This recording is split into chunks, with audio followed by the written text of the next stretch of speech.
I think every kid's kind of into sharks at one point when they're, little kids. Sharks and dinosaurs is kind of one of those things.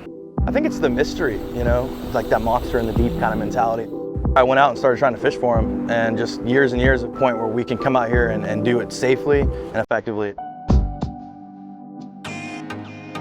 Yeah, so we started the Carolina Shark Conservancy about 2 years ago. So the project we're doing with NOAA Fisheries it's called the Apex Predator Tagging Program. It's been going on for years and years and years. So they actually physically send us tags.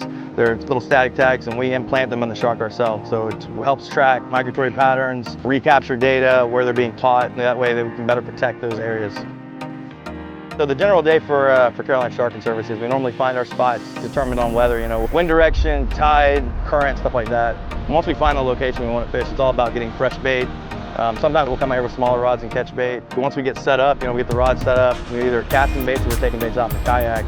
Then it's just a matter of waiting until the fish gets on, and then getting it in here, getting it tagged, getting it dehooked, getting it measured, determining the sex of species, and getting it released quickly.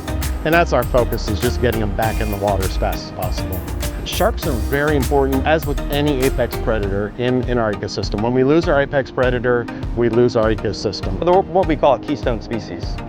So an ecosystem has to have predators to balance things, obviously. We would have overpopulation of fish, reefs would start to die, the ocean needs predators. Just awareness of what people are catching is so important, because there is a viable food source. Sharks can be eaten. It is a sport fishery that can be sustained in South Carolina, but to know what you're catching is really important. Being on the beach is just a wonderful thing. To know that we're making a difference makes it that much more enjoyable. Our worst night of shark fishing is us sitting on the beach watching the sunset, and that's a wonderful day.